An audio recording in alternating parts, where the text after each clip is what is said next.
So I want to talk about three things real quickly. The work we do with kids, the kids themselves, and the adults, so you know where I'm going with this. And I'm not going to use the word perhaps, probably at all. So with certainty, I want to put two negative challenges to the nonprofits to rest. I want to put to rest two challenges. I was at a chamber meeting a while back, and I heard a chamber member. He was the guest speaker. You would all know this person, very, very popular. And this person got talking about the nonprofits and said that there are too many of them in Jacksonville. They're overlapping and duplicating their services. And of course there were questions to that, and I didn't want to embarrass him, so I went up to him afterwards and I said, can you give me an example of nonprofits that are overlapping and duplicating their services to the same children? And very fast out of his mouth he said, mentoring. I said, really? Said, so you want all the mentoring organizations to be under one umbrella? Well, yeah, it probably would save on administration and back office expenses and things like that. I said, it certainly would. I said, now your company supports one mentoring organization, because I happen to know a lot of the organizations in the city. Yes, is that the one you want under the umbrella? Because all the others would want all the mentoring organizations under their umbrella. That's how it works. I said, let me say this. You're actually a conservative. And he said, yes, I am. And I said, we're not asking all of the hospitals to be one hospital. We're not asking all the gas stations to be one gas station. We're not asking all the banks to be one bank. In fact, I would surmise that on one corner of many of our neighborhoods, there'll be three banks. There'll be two gas stations. There'll be a couple hospitals. We're not asking all of them to be under one umbrella, because competition is good.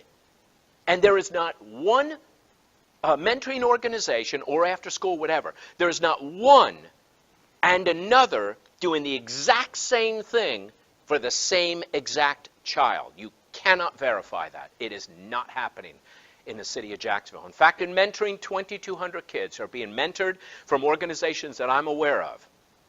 2,200 kids.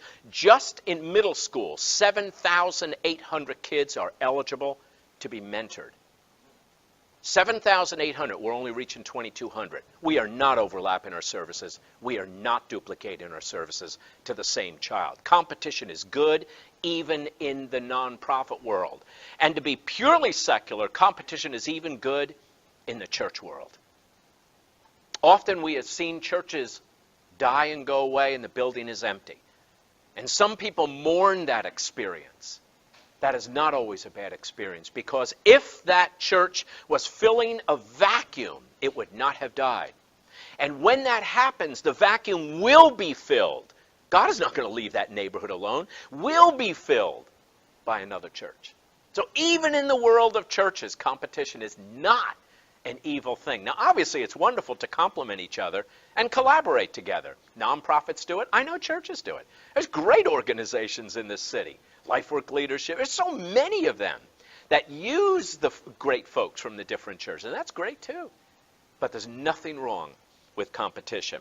And secondly, I was at a city council meeting one time. The place was packed. And I ran an organization that gave out $38 million to nonprofits. And I remember clearly some of the people going up to the microphone, speaking to the 19 city council members and saying, the nonprofits are leeches and parasites. We could use that money for many, many other things, which is 100% true. But then again, children could use the money that they put the blue lights on the Main Street Bridge for other things, or all the curbs, or all the streets. I think running a city is a balancing act. It's not easy.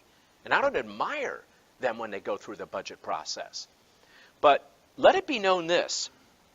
Nonprofits are the heart and soul of a city.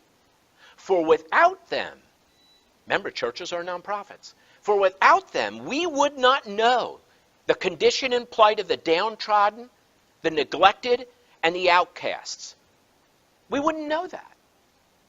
And the odd thing about nonprofits, again, including churches, is when you write a check or a check is written to your organization, do you know that's one of the few checks, or if it's done online, that the donor does not want back? I bet you and I write checks or pay bills online that we would like that back. Our mortgage? I wouldn't mind if Bank of America let me have that back every month. Our car note? Our electric bill? I bet you there are plenty of things that allow you to have the lifestyle that you have that you wish you didn't have to pay for. But when you write out those special emotional checks because you love the person that runs it, because you love the work that they're doing, you love the statistically significant, effective work that they're doing, you don't want that back. It's one of the rare things of our personal dollars that's really kind of wonderful when you think about it. We do that for nonprofits. That's what we do. So when people complain about it, it's kind of bizarre.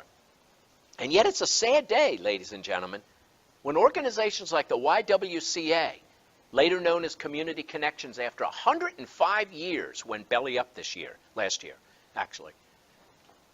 The Bridge of Northeast Florida went belly up last year. JCCI went belly up last year.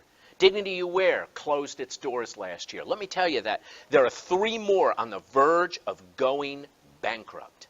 And we are not in a recession anymore. So something's happening in the nonprofit world that in some respects is not good, but it's calling attention to the difference between significant work with children and effective work with children. I have watched nonprofits, including churches, go through a dizzy quest of proving their effectiveness while they're packing their boxes and locking the doors because they're out of business. Think of that.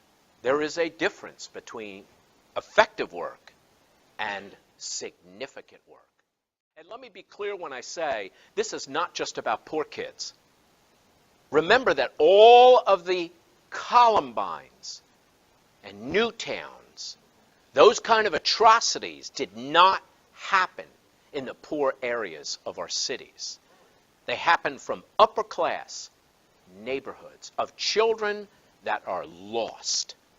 They don't know where they're going, and they have nobody with certainty in their life answering the question, what on earth am I doing on the earth? So they expend all of their mental and physical energy on hurting somebody and eventually, usually dying themselves. It's a sad story.